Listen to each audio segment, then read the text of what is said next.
It's Justin Johnson. Want to add academic integrity of arts and humanities. Make sure you listen in. I want to influence youth today, young teenagers, mature teenagers, young adults, mature adults of APs. We're all facing trials and tribulations. To be a professional, you've got to ignore society on the outside and concentrate on antagonize. Don't get drawn in, don't get sucked in. Through past experiences, all come back for backbiting, repercussions. Just ignore it. Ignore it. Float like a butterfly. Absolutely. Ambition and anxiety. 1789, 1840. The Open University of Walton Hall, Milton Keynes. This book was first published. On page 126. We're going to reference our reading. We're going to let everybody know where we're reading from so you can also support the diverse ability and inclusion. I might not be a perfect example, but I've given you the best experience of studying. It's good to read all the material, isn't it? To know what you're working with. Page 126, The Rise of the Working Class. Combers and weavers, and lasted for 23 weeks. The strike began with demands for wage advances, as apprenticeship restrictions had been loosened in the previous years. Thousands of new workers have been attracted to the trade. This undermined the woolcombers' ability to command high wages, and they protested against this threat to the customary practices that were the basis of their prosperity, as the employers refused to give in. The strike turned into demands for union recognition in the context of the repeal of the Combination Acts the previous year. Union leaders led by the woolcomber John Tester galvanised the striking workers through weekly meetings, posters and speeches. Meanwhile, outside support for the new strike grew. Delegates were sent to manufacturing towns all over the country to raise awareness, and national publicity ensured that 20,000 were raised in support of the strike fund. Turning to reading 3.2, John Tester, a second address to the mechanics, artisans and labourers of the manufacturing town and villages of Great Britain, 1825. Located at the end of the unit, this is an extract from a pamphlet written by the Secretary of the Committee of the Association of Woolcombers and Stuff Weavers of Bradford. Read the extract quickly once, and then again more slowly, underlining or taking notes to help you to answer the following questions. Who is the attended audience? Does the text provide evidence to support Thompson's assertion? Quoted at the beginning of section 3.2, that during the early 19th century, the working classes come to feel an identity of interest as between themselves and as against their rulers and employers. This should take around 15 minutes. In this pamphlet, the author John Tester repeatedly addresses his audience as fellow workmen. He is speaking to the male working classes as a whole, wherever they are in Britain and whatever their trade. Tester thus writes, theoretical at least, as there were a common class identity joining all these men together. Moreover, the text argues that the working classes have a common enemy in the person of the employers, and an identity of interest. The working classes will be doing something for the protection of their interests. Tester warned that if the Bradford strike is allowed to be broken and the Bradford Union is crushed, then the same will happen to the other unions. Therefore, it is in the interest of the workers all over the country to unite behind the Bradford strike in order to force the employers to recognise the union and pay a living wage. The national publicity and support enjoyed by the strike was not enough, however, and the episode ended in total defeat for the workers. On the 7th of November, the union was dissolved, and 1,200 woolcombers and weavers, as well as 1,000 children, were unable to find employment, even for the old way. they had been protesting against.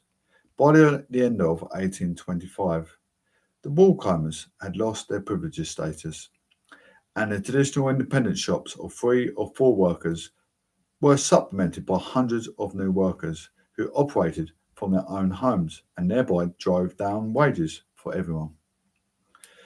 The example of the Bradford strike does not hint at an emerging sense of the nationwide identity and agency in the working classes in the post Napoleonic War era. Yet it is also a useful reminder that this was not a straightforward story of progress towards modernity. As I have already pointed out, the woolmakers' trade union dated back to the 1740s and had managed to survive in spite of the Combinations Act. In addition, working class strikes are often associated with industrialisation and mechanisation. But in this case, the strike was not directly related to mechanisation.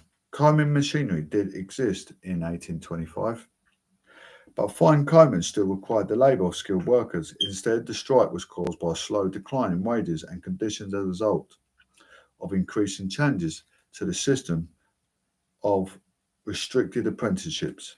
In a decade following the strike, the number of handcombers in Bradford increased despite of deteriorating work and living conditions and traditional patterns of wool combing in workers. Family cottages persisted into 1830s. The Reform Act of 1832 and Chartism. Thus far, you have learned that in Britain after the Napoleonic Wars, many different strands of discontent coexisted.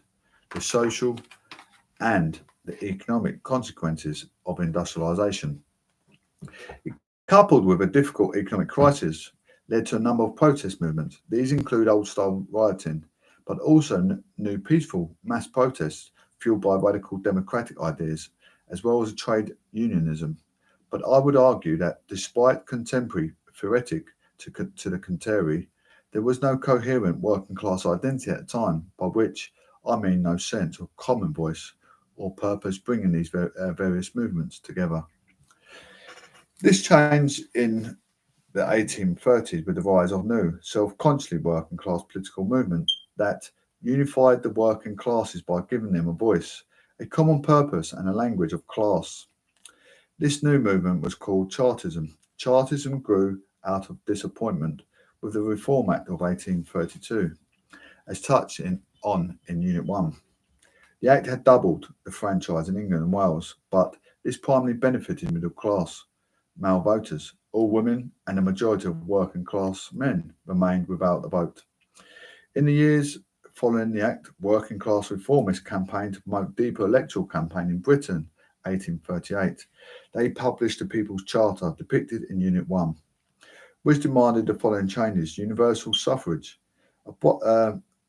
abolition of property qualifications for MPs, as men were required to own a certain level of property in order to qualify for office, payment of MPs, to allow men of all means to stand, annual parliamentary elections, equal constituencies, the same amount of representation for the same number of voters, vote by secret ballot. These demands provided a common programme and common aspiration for working class people all over the country. Support for the Charter spread rapidly, with particularly strongholds of support in Northern Ireland and the East Midlands. The Black Country and South Wales, the movement relied on peaceful constitutional methods to achieve its aims of parliamentary reform, although there were outbreaks of violence, notably in Newport in 1839. It revisited the mass protest strategies pioneered in the 1810s. Petitions were presented to the House of Commons, while mass meetings were organised to pressure the government into allowing universal male suffrage.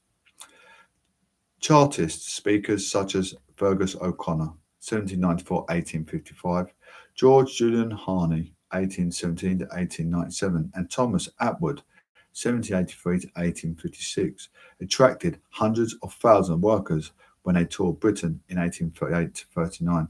Chartism was a political movement, but it also helped to develop a vibrant working class culture. People attended Chartist concerts, took part in amateur Chartist theatre, organised Chartist schools and cooperatives, and decorated their homes with prints from the Chartist newspaper, the Northern Star. Read the Chartist poem reproduced below, which was published in 1841 in the Northern Star. Then answer the following question. In your opinion, does this poem illustrate the emergence of working class identity? This should take around 10 minutes. Voice of the people. "'Tis the voice of the people, I hear it on high. It peals o'er the mountains, it soars to the sky. Through the wide fields of heather, it wings its swift flight. Like thunder's heaven arrayed in their might. It rushes on like the torrent's loud roar, and bears on its surges and its wrongs of the poor. Its shock like an earthquake shall fill with dismay the hearts of the tyrants and sweep them away." This poem clearly portrays the people as a coherent group possessing a sense of its own identity. It depicts the people as one single being with a powerful voice. A sense of its shared interest, the voice bears on its surges the wrongs of the poor. A sense of opposition to its rulers, the voice shall fill with dismay the hearts of the tyrants and sweep them away. It is possible to argue that people is here taken by the author to mean the working classes, and this would then map on to Thompson's assertion that the class identity arises both out of feelings of common interest and out of perce- perceived existence of a common enemy. However, it can only be argued that the people is an exclusive phrase that refers to anyone who is not a tyrant, and not specifically to the working classes. This is no clear answer here, and different historians would interpret this poem in different ways. In my opinion, the poem does reflect a burgeoning sense of class identity, if only in a very broad sense. In fact, the author may well use the phrase "the people" because it is broad enough to include vast proportion of working classes with their diverse occupations, incomes, and interests. Thompson explained the formation of class identity in terms of the common interests and the common enemy. But from the 1980s onwards, other historians have started to examine class identity from other perspectives. Gareth Stedman Jones, 1983, has explored Chartist political discourse to find whether Chartists thought of themselves as belonging to a working class, and others have argued that Chartism has also helped to construct class identity through leisure, culture norms, region or education rule 1996, for example. The poems published weekly in the Northern Star were written for a Chartist readership by industrial or artisan workers. The paper's circulation was 48,000, but Chartist poetry would have been read, shared, and recited by many more working class people, thus creating a shared Chartist culture. The Chartist movement peaked in 1848 when a procession of 150,000 people delivered to Parliament a petition in support of the six Chartist principles signed by several millions. The movement faded in the following years for various reasons, without having directly achieved any of its statement aims. However, many of its propositions were later taken up by other reformers and enacted. For example, the Reform Act of 1867 enfranchised urban working men, and, as you'll see in Block 2, secret voting was introduced in 1872. Universal male suffrages was not adopted until 1918, at the same time that limited female suffrage was first introduced, despite the fact that women had been active in reform movements and societies since the early 19th century.